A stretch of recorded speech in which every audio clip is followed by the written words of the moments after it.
अस्सलाम वालेकुम नाजरीन, प्रोग्राम सच की तलाश, मैं हूं फरहान रजा। नाजरीन, जैसा कि हम जानते हैं कि पाकिस्तान तहरीक इंसाफ के मामलात अभी तक कशमकश का शिकार नजर आते हैं। मुल्क भर में एहतजाज का फैसला किया गया लेकिन उसे भी मनसूख किया गया। 8 तारीख को पेशावर में होने वाला जलसा भी मनसूख कर दिया गया है। आपको ये भी बताएं कि दीगर मसाइल से बचने के लिए नए हिकमत अमली इख्तियार की जाएगी। जलसे की जगह सवाबी पर एहतजाजी धरना दिया जाएगा। वज़ीर आला KPK का ये बयान सामने आया। साथ ये भी आपको बताते चलें कि नए चीफ जस्टिस याया आफरीदी, जिन्होंने 5 नवंबर को जुडिशल कमीशन ऑफ पाकिस्तान की तश्कील 9 के बाद पहला इजलास तलब कर लिया है। इजलास में आईनी बेंचेस की तश्कील से मुतल्लिक अहम पेशरफ्त भी मुतवक्के है।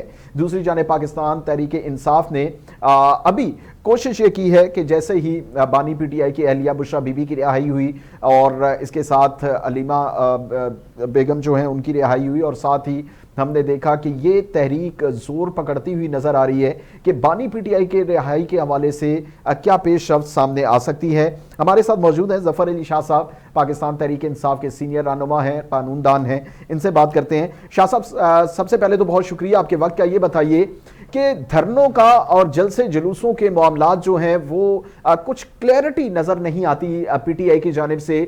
दूसरी जानिब अगर देखें तो ये पेशरफ्त नजर आती है कि जो बानी PTI की अहलियां हैं, उनकी बहनें हैं, उन्हें बेल मिल गई, उन्हें रिहाई मिल गई, लेकिन जो PTI के अंदरूनी मामलात हैं उन पे अभी तक कोई क्लैरिटी हमें नजर नहीं आती। इस पर क्या कहेंगे? ऐसा देखें, माशाल्लाह आपकी गहरी नजर भी है, इंफॉर्मेशन भी होती है, लेकिन मेरी अपने नजर और समझ के मुताबिक बड़ी वाज़ेह क्लैरिटी है। कोई ऐसी एम्बिग्यूटी नहीं है। ये छोटी मोटी जो मौसीकी होती है ये हर पार्टी में चलती रहती है, लेकिन जो PTI की एक्टिविटीज है, जो पॉलिटिकल एक्टिविटी, जो उनका राइट है, वो आइन कानून के मुताबिक और सर्कमस्टांसेस के मुताबिक वो जारी हैं, चलती रहती हैं। अभी आपने फरमाया पेशावर के जलसे का, पेशावर का जलसा को होना था, वो जलसा ये नहीं कि वो खत्म कर दी गई, वो एक्टिविटी वो शिफ्ट कर दी गई, पेशावर से 8-10 भी आगे चली गई, स्वाबी चली गई। और वो चूंकि वहां पर मैदान भी काफी है, जगह भी काफी है, और वहां पर बहुत बड़ा इज्तिमा जो है और जिसमें कोई बहुत बड़े डिसीजन लिए जाएंगे। मैं वो डिसीजन का तो मुझे नहीं पता, क्योंकि वो तो ज़ाहिर है जिनके दस्तरस है या जिनको मुलाकात के लिए टाइम मिलता है, या दूसरे लफ्जों में अली अमीन गंडापुर साहब हैं, उनको पता होगा, और वो उस 9 तारीख का ही पता चलेगा मुझे भी और आपको भी और पाकिस्तान के दीगर लोगों को भी जी, कि वो क्या लायामल इख्तियार करते हैं। लेकिन कतन मैं आपको यकीन दिलाता हूं कि कोई ऐसी बात नहीं है कि क्लैरिटी नहीं है, और ना ही कोई ऐसी बात है कि पार्टी के अंदर कोई बिकरिंग है या बहुत बड़ा कोई डिवीजन है जो कि बहुत बड़ा कोई पार्टी को डैमेज कर सकता हो या दरार डाल सकता हो। कतन ऐसी कोई बात नहीं है, बल्कि अब तो एस्टेब्लिशमेंट जो है वो भी गौरव और अंदाज से कर रही है कि वो इमरान खान साहब को राजी करने पे भी तैयार है, और उनके साथ कोई नेगोशिएशन उनकी चल रही है। मैं तो विटनेस नहीं हूं, लेकिन ये इतला है और बड़ी मुसद्दका इतला है कि एस्टेब्लिशमेंट जो है वो इमरान खान साहब को पैसे भी देने के लिए तैयार है, और उनकी जो पॉलिटिकल एक्टिविटीज है उनको भी वो। शाह साहब, ये तो बड़ी अहम खबर आपने दे दी है। ये तो बड़ी अहम खबर है, क्योंकि जो ग्राउंड रियलिटीज हैं उनमें कुछ ना कुछ ऐसी चीजें जरूर मौजूद है जिन पर सवालिया निशानात अभी भी मौजूद हैं। आपने कहा कि एस्टेब्लिशमेंट राजी करने के लिए कोशिशें कर रही है, लेकिन हमने देखा कि 27वीं आईनी तरमीम के लिए जो हुकूमतें एक चहमगोइयां इस वक्त जारी हैं, उसमें मिलिट्री कोर्ट्स भी शामिल हैं।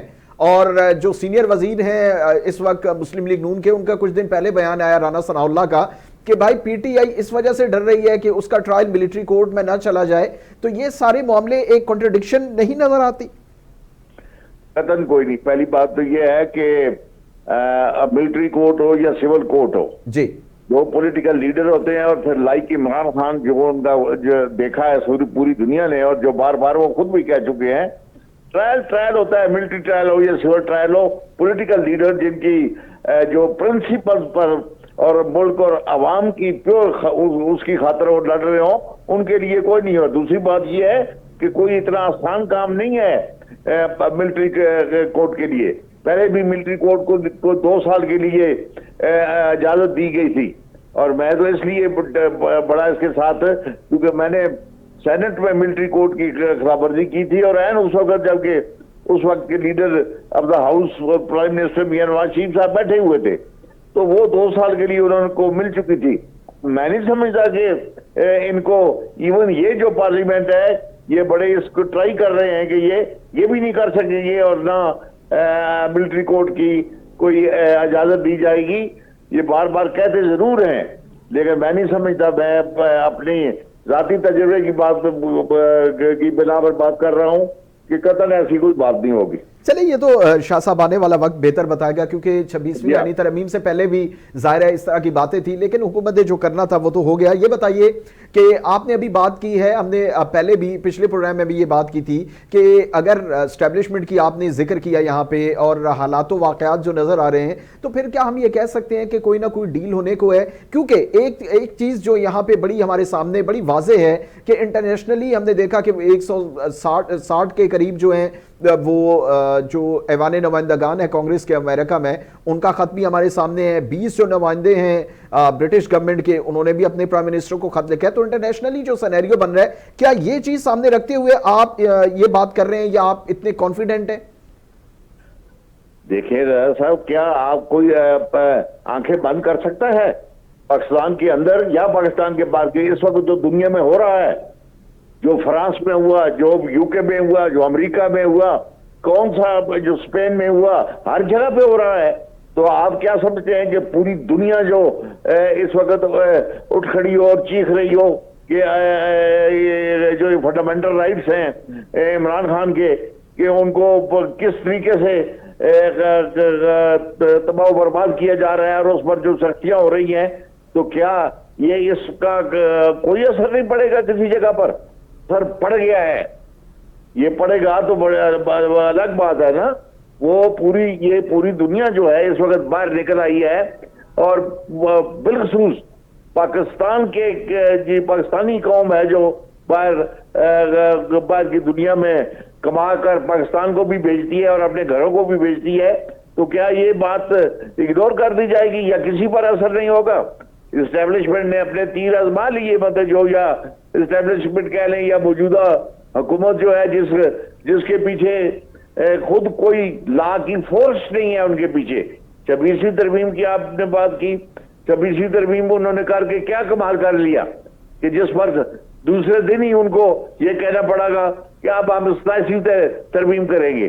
27वीं तरमीम भी इनसे नहीं होती, अगर होती है तो फिर ये रोना रोएंगे कि अब हम 28वीं तरमीम करेंगे।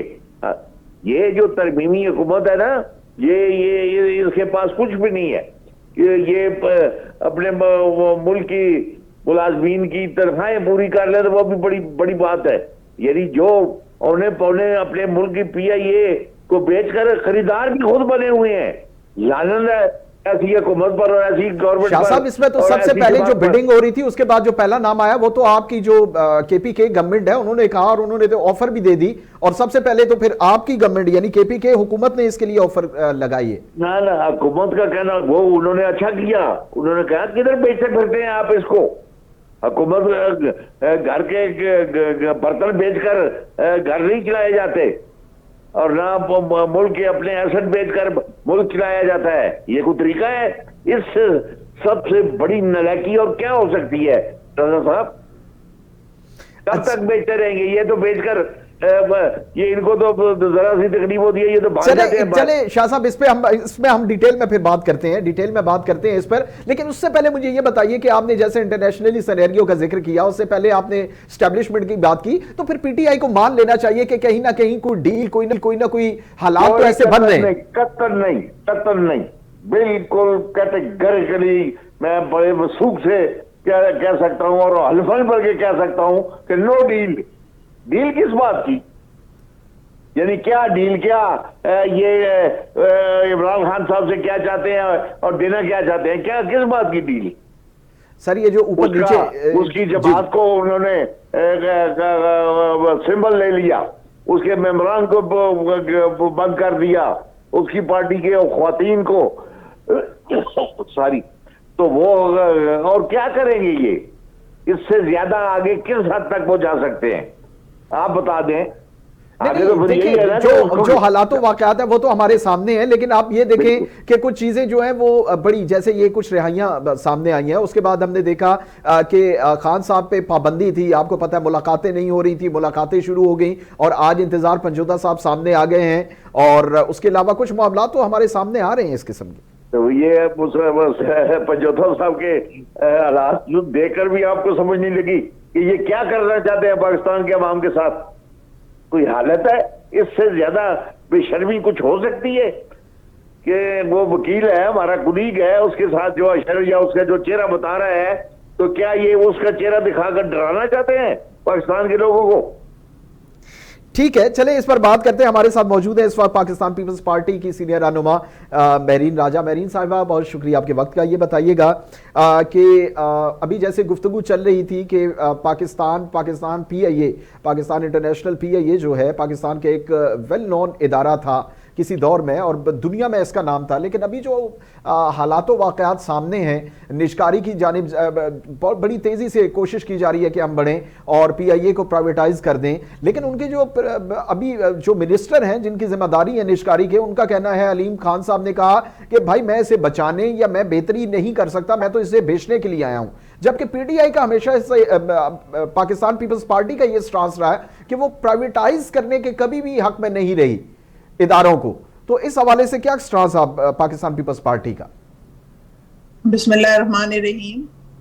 जहां तक ताल्लुक है पाकिस्तान पीपल्स पार्टी का, जैसे आप जानते हैं पीपल्स पार्टी एक जमहूरी पार्टी है और कंसेंसस के तमाम फैसलों को और तमाम जितनी भी सियासी कुव्वतें हैं और सियासी सोच है उसको साथ लेके चलने पर यकीन रखती है। जहाँ तक PIA की निजकारी का ताल्लुक है, जो हालात वाक़यात हुए हैं और माजी में जिस तरह PIA के साथ मामलात हुए हैं वो भी आपके सामने हैं। अब पाकिस्तान इसको अफोर्ड कर सकता है, हमारी इकोनॉमी इसको अफोर्ड कर सकती है, ये एक सवालिया निशान है। मैं तो ये कहती हूँ कि इस पे एक कमेटी बिठानी चाहिए और वो कमेटी तमाम उन अनासर का जायजा ले कि जिसकी वजह से आज PIA की ये हालत हो गई है। PIA वो इदारा था, वो कौमी एयरलाइन थी जो दुनिया में एक नाम उसने बनाया, और इसके बाद जो एयरलाइंस दुनिया में आई वो हमारी जो PIA उनको सिखाती रही है। मैं तो मेरी ये जाती राय है कि आप ऐसी कमेटी बनाएं और फिर उस कमेटी के जो सिफारिशात हैं उस पर अमल दरामद होना चाहिए, और उन तमाम लोगों को, और चाहे वो पार्लियामेंट में है या पार्लियामेंट से बाहर है या जिसका इसमें हाथ रहा है, वो बिजनेसमैन है, वो एस्टेब्लिशमेंट है, वो ब्यूरोक्रेसी है, या जिसका भी हाथ रहा है पाकिस्तान के इदारों को कमजोर करने में, पाकिस्तान के इदारों को लूटने में, पाकिस्तान की इकोनॉमी के साथ ये हशर करने में, मैं समझती हूँ उसको कैफरे किरदार पर पहुंचाना जरूरी है। हम क्या करते हैं, शोर मचाते हैं, और किसी भी पॉलिटिकल पार्टी का MNA हो या मिनिस्टर हो, वो अपनी पॉलिटिकल पार्टी को जरूर डिफेंड करे। महरीन साहिबा, मुझे सिर्फ कोई एक ऐसी कमेटी बता दें, माजी में आपकी जमात की हुकूमत रही, पाकिस्तान तहरीक इंसाफ की हुकूमत रही, मुस्लिम लीग नून की हुकूमत रही, कोई एक ऐसी कमेटी बनाए जिन्होंने इतने बड़े मामले को एड्रेस किया हो और उसे अंजाम तक पहुंचाया हो, या कोई पॉजिटिविटी हमें नजर आई हो। यहां तो कमेटियां बनती हैं और उसके बाद बराए नाम उनकी कमेटियों वो चलती रहती हैं और उसके बाद कोई हासिल वसूल नहीं होता। हमारा ट्रैक रिकॉर्ड तो ये। जी, मैं यही तो आपसे अर्ज कर रही हूँ कि आप कमेटी के ऐसे मेंबरान लें जो उसको पाया तकमील तक भी पहुंचाए। अभी आपने देखा कि गौहर साहब हैं जो एक वफाकी वजीर भी रहे हैं पिछली हुकूमत में, उन्होंने जो IPPs हैं उसके हवाले से आवाज उठाई और वो मामला चलाए। इसी तरह कि अच्छे लोग आए और फिर उन पे अमल दरामद होना चाहिए। माजी में क्या हुआ, अगर हम लकीर ही पीटते रहेंगे तो मेरे भाई हम आगे नहीं चल सकेंगे। कोई भी पॉलिटिकल पार्टी हो, पाकिस्तान के इदारों को किसने नोचा उसको मैं समझती हूँ कि सजा मिलनी चाहिए। गंदम का स्कैंडल हुआ, किसी को सजा नहीं मिली। चीनी का स्कैंडल हुआ, किसी को सजा नहीं मिली। और कितना पाकिस्तान को लूटेंगे खाएंगे कोई भी हो। मैं तो सिर्फ ये कहती हूँ कि पाकिस्तान, अगर आज एक वफाकी वजीर कहते हैं कि उनकी ये जिम्मेदारी है, तो वाकई उनकी यही जिम्मेदारी उनको मिली है। आप उनको ये जिम्मेदारी दे दें कि आपने इस इदारे को ठीक करना है, आगे लेके चलना है, तो फिर वो इदारे को ठीक करेंगे, आगे लेके चलेंगे।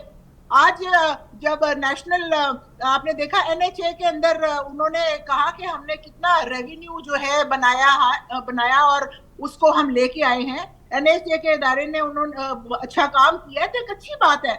मगर अगर ये देखें कि हम इसको मामले को कैसे एड्रेस करें, तो फिर मैं यही समझती हूँ कि उन लोगों को कि जिसकी वजह से आज PIA निष्कारी की तरफ जा रहा है और इतना बड़ा डाउनफॉल है, उन सबको सजा मिलनी चाहिए। ठीक है शाह साहब, ये बताइए, अभी जैसे मेरीन साहिबा ने कहा कि एक कमेटी बना दी जाए, ठीक है, हमने तो माजी का रेफरेंस दिया कि माजी में कमेटियां बनी लेकिन कोई हासिल वसूल नहीं हुआ, लेकिन उन्होंने कहा कि ऐसी नॉमिनेशंस की जाएं, ऐसे लोगों को चुना जाए। साथ ही उन्होंने फिर जो है वो चीनी के स्कैंडल और ऐसे स्कैंडल्स की बात की कि उन्हें आज तक सजा नहीं मिली। तो आपके ख्याल में क्या वाकई में ऐसी हुकूमत जो है अब वो ऐसी कमेटी बना सकती है या ऐसी कमेटी बननी चाहिए? और आपके दौरे हुकूमत में भी जाहिर है कमेटियां बनी, सजा किसी को नहीं मिली, ये बात तो फैक्ट है। देखिए साहब, मैं सिर्फ इतना ऐड करूंगा, जहां तक मरीन बीबी की ने जो बात की है, मैं काफी हद तक उनकी इस बात को सपोर्ट करता हूं। बात बिल्कुल यही है, सवाल कमेटी का नहीं है। सवाल जो नाकामियां आपने बताई हैं वो इसलिए कि जो अभी इन्होंने गंदम का भी जिक्र किया है, यानी 2 हफ्ते के अंदर आने वाली जो काकड़ साहब की हुकूमत थी, वो मुल्क को तबाही की, उन्होंने ताश लगाकर गंदम बाहर से जनाब वो मंगा ली और फिर वो उसको बेच भी दी। ये तो हालत है। लेकिन कमेटी बने, कमीशन बने या कोई ट्रिब्यूनल बने, वो लोग हों उसमें जिनका डायरेक्ट वेस्टेड इंटरेस्ट ना हो इस डाके में या वारदात में। अगर वो उन्हीं के लोग होंगे या वो होंगे तो फिर तो बात कोई नहीं बनेगी। फिर तो आप ठीक कह रहे हैं कि उस कमेटी का कोई फायदा नहीं है। लेकिन अगर कोई ऐसे गैर जानबदार ऑनेस्ट लोग, बड़े हैं, 25 करोड़ का मुल्क है, बड़े लोग यहाँ पर मौजूद हैं ऐसे, लेकिन ये लोग कोई बनने देते हैं? ये तो वो लोग हैं जो हुकूमत में आकर अपने लिए कानून बनाते हैं और जो नायब अदालतों में इनके पेंडिंग मुकदमे पड़े होते हैं वो भी खत्म करा देते हैं। ये तो हालत है। सही सही। अच्छा मेरीन साहिबा, ये बताएं, जैसा कि अभी पंजाब हुकूमत ने भी ऐलान किया, पहले KPK गवर्नमेंट ने कहा कि वो PIA को जो है वो खरीदने के लिए कोशिश कर रहे हैं, उसके बाद पंजाब हुकूमत का स्टांस आया, लेकिन आज हमने देखा कि उन्होंने कहा नहीं, पंजाब एयरलाइंस के नाम से नई एयरलाइन बनाई जाएगी जिसके शेयर होल्डर्स जो है पंजाब गवर्नमेंट भी होगी, कुछ प्राइवेट सेक्टर भी हैं। तो आपको लगता है कि एक इदारा जिसे जो गवर्नमेंट की मिल्कियत है, जो इस स्टेट की मिल्कियत है, उससे बेहतर किया जाए, उस पे इन्वेस्ट करके बेहतर किया जाए, या कि जाहिर है बड़े पैमाने पे फंड्स चाहिए होंगे नई एयरलाइन को लॉन्च करने के लिए, या कि एक नई एयरलाइन जो है वो लॉन्च करके चला दी जाए? क्या ख्याल है, इसमें थोड़ा कॉन्ट्रडिक्शन नजर नहीं आता? नहीं, देखिए, एयरलाइन को ठीक करना चाहिए, उसको तौर पे आगे लेके जाना चाहिए, मगर जो नए एवेन्यूज हैं उनको खुलना चाहिए। अगर कोई नई एयरलाइन लेके आना चाहते हैं और अपने फंड्स को वो बैलेंस कर सकते हैं और ये मामला चला सकते हैं, तो जरूर लेके आना चाहिए एक एयरलाइन। जितने ज्यादा जो कंपटीशन में चीजें आती हैं तो चीजें जो हैं वो फ्लरिश करती हैं, बड़ी होती है। जो पंजाब की चीफ मिनिस्टर हैं वो बहुत मेहनत कर रही हैं और एक खातून चीफ मिनिस्टर जिस तरह से आगे लेके चल रही है, बहुत सी कमियां भी हैं, मैं ये नहीं कहती कि कमी नहीं है और तमाम चीजें दूध की नहरें। उन्होंने आपकी गवर्नमेंट को भी मुखातिब करके कहा था कि उन्होंने सिंध गवर्नमेंट को भी कहा था कि हम हमारी थोड़ी नकूल कर दें, जब बिजली के बिलों में रिलीफ दिया गया था तो उन्होंने तो सिंध गवर्नमेंट को भी पॉइंट आउट किया था, आपको याद होगा। ये मैं सिर्फ ये कहती हूँ कि बहुत कमी है, अभी भी कमी है, ये नहीं है कि दूध की नहरें बह रही हैं। पाकिस्तान लाहौर में और पंजाब में जिस तरह आपने देखा कि पोल्यूशन के मामलात हैं, दूसरे मामलात हैं, अगर आप पौश इलाके से बाहर निकल जाएं तो सड़कों के, नालियों के, गंदगी के जो भी मामलात वो आपके सामने हैं, मगर वो कोशिश कर रही हैं। इतने जो हालात खराब हुए हैं, जहां तक आपका पॉइंट है कि एक नई एयरलाइन आनी चाहिए, बिल्कुल आनी चाहिए। मैं मोहतरम जफर अली शाह साहब जो एक बहुत बड़ी कानूनी शख्सियत भी हैं और अपनी जात समझती हूँ कि एक बहुत एक्सपीरियंस रखते हैं, वो बिल्कुल ठीक कह रहे हैं कि कमेटियां बनती रहीं और वही लोग जिनका इंटरेस्ट था वही आते रहे और अपने हक में फैसले करते रहे। मगर ये कब तक होगा?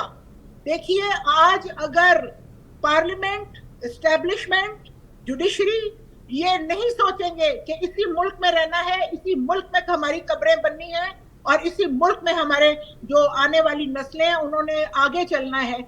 अगर मेरिट, और मेरिट क्या है, मेरिट आप डिसाइड करें, काले को काला और सफेद को सफेद कहें। वाकई माजी में कमेटियां बनी और उन्होंने कुछ ना किया, मगर अब बनाए कमेटीज।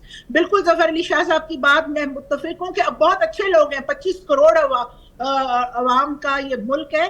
क्या हमें 25 लोग नहीं मिल सकते जो ईमानदार, दीनदार, ईमानदार, अल्लाह से डरने वाले, झूठ को झूठ, सच को सच, काले को काला, सफेद को सफेद कहे?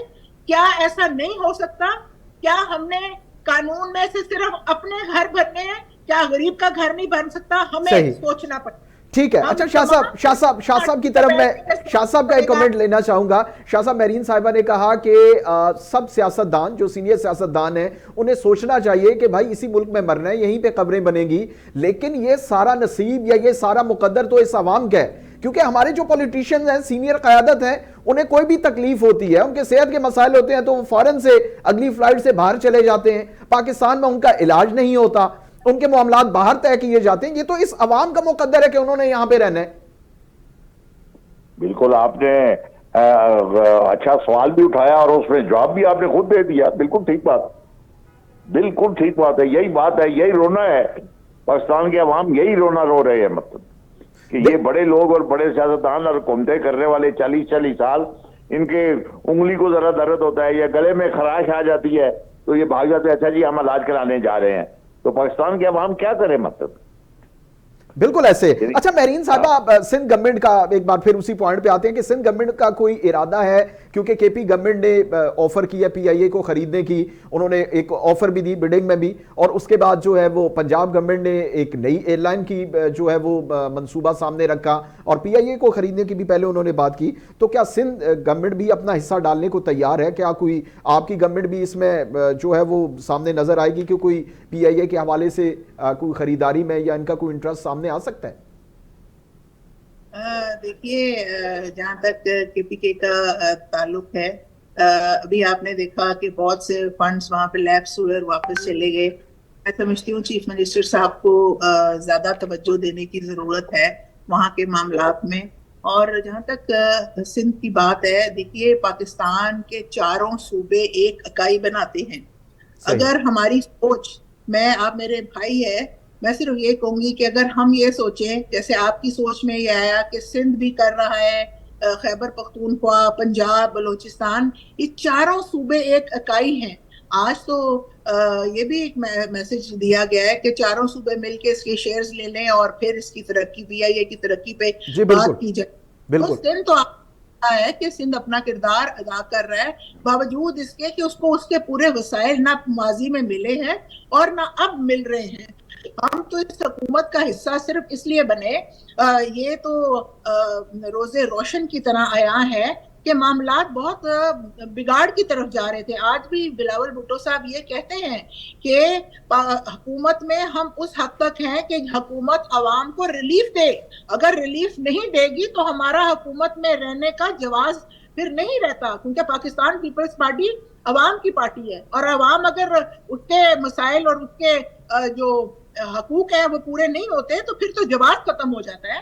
तो मैं सिर्फ ये कहती हूँ कि सिंध, बलूचिस्तान, पंजाब, खैबर पख्तूनख्वा ये एक इकाई है और जितने आपके जो इदारे हैं वो निजकारी की तरफ जा रहे हैं। क्यों जा रहे हैं? सोचना चाहिए कि जब इनके बिजनेस फ्लरिश कर रहे हैं, इनकी सोसाइटियां फ्लरिश कर रही हैं, इनके जो हॉस्पिटल्स है वो फ्लरिश कर रहे हैं, तो सरकारी अस्पताल क्यों नहीं फ्लरिश करता? यही बेसिक सवाल है मेरीन साहिबा, यही बेसिक सवाल है कि जब सरकारी इदारों की ये हालत हो रही है तो हम नए प्राइवेटाइज इदारे कैसे लॉन्च कर सकते हैं? मैं उन लोगों के सामने जो बहुत बड़े बड़े जहन रखते हैं कि अगर प्राइवेट इदारा फ्लरिश करता है और पैसा निकालता है और पैसा बनाता है, तो सरकारी अस्पताल क्यों नहीं बनाता?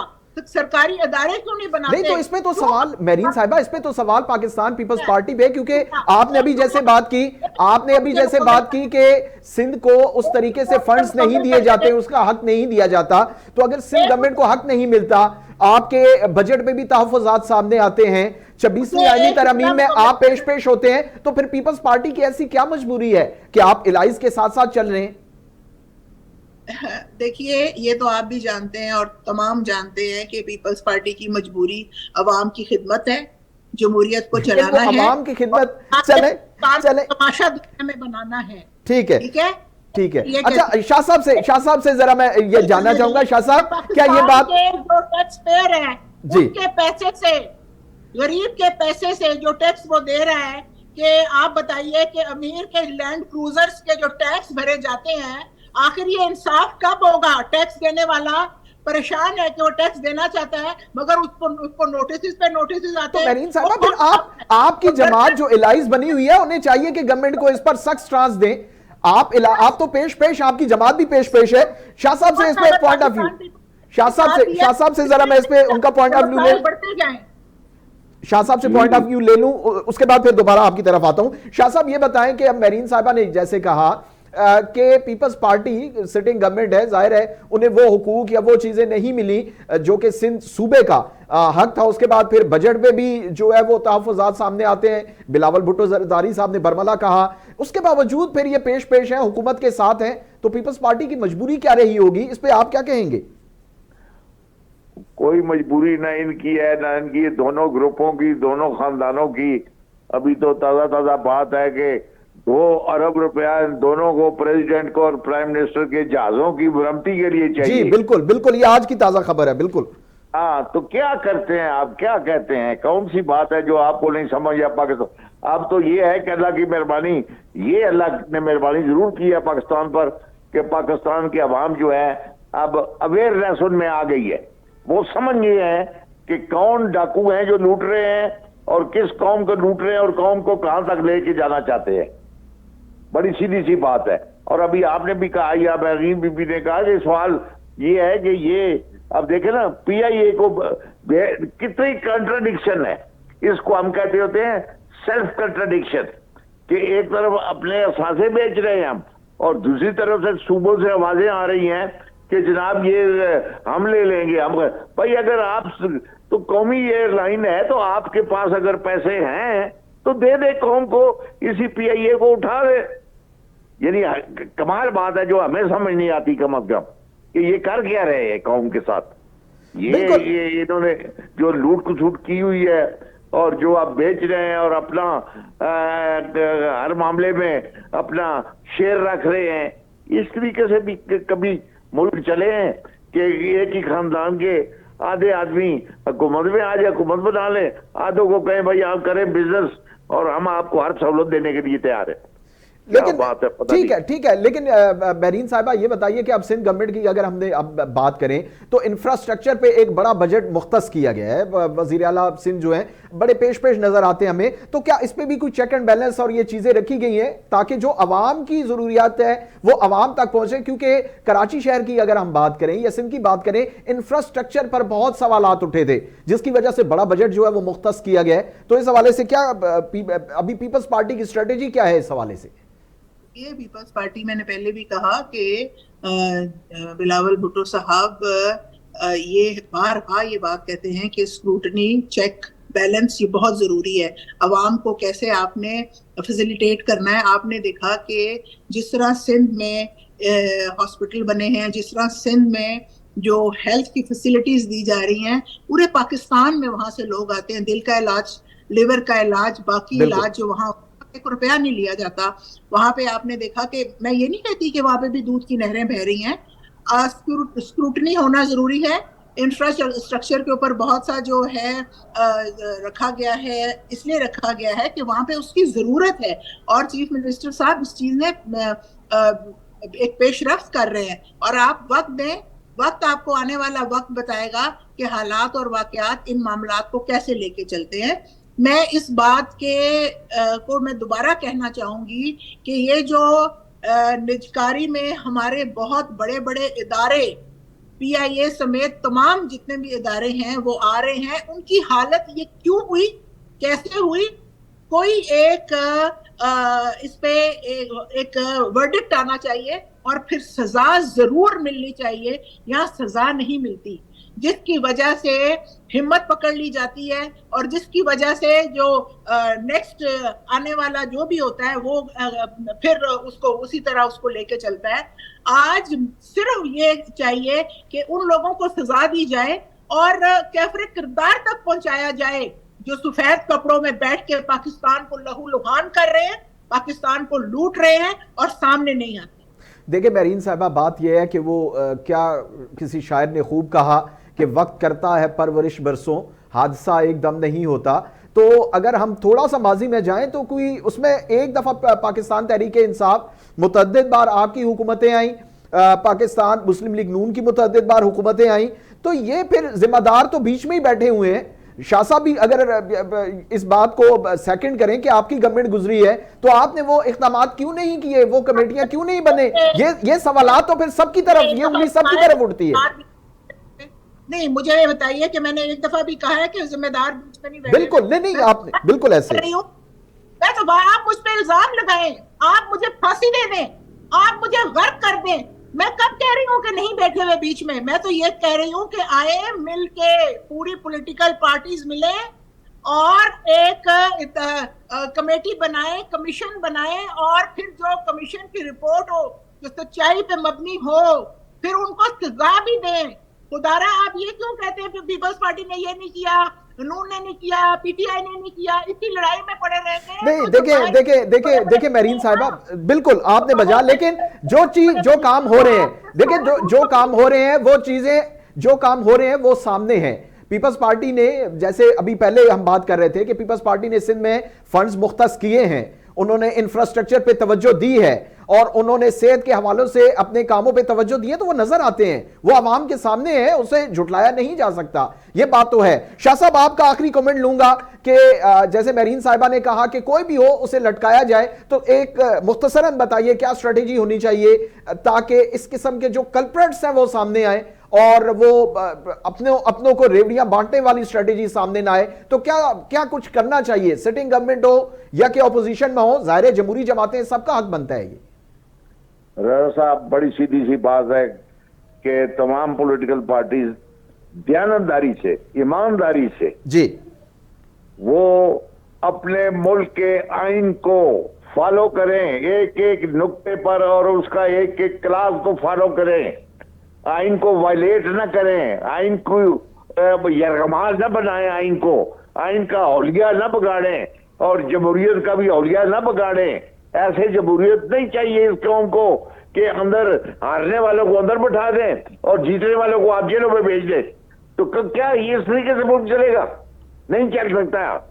तो आपने पूछा है कि क्या करना चाहिए, खुदा रहा इसको समझाएं कि मुल्क के आइन पर अमल करें, जो आइन कह रहा है। इस तरह ना करें कि आइन अपनी मर्जी से बनाए, अंदर 4-7 वोटें जिताकर और बाकी सारे जो हैं वो कारीगरी से बनाकर, तो ये इस तरीके से धोखा दे कौम को। तो ये तो फिर ऐसा ही हाल होगा कि जिस मुल्क का अगर आइन नहीं है सेफ, ये आइन को लूट लेते हैं, तो बाकियों को क्या बनेगा? क्या पूछते हैं रजा साहब? मायूसी और अफसोस के क्या कर सकते हैं आप?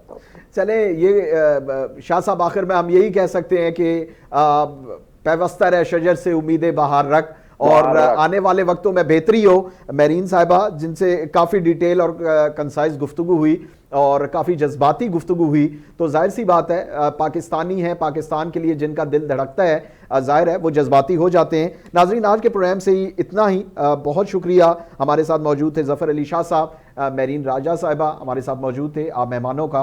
नाजरीन, अल्लाह हाफ़िज़।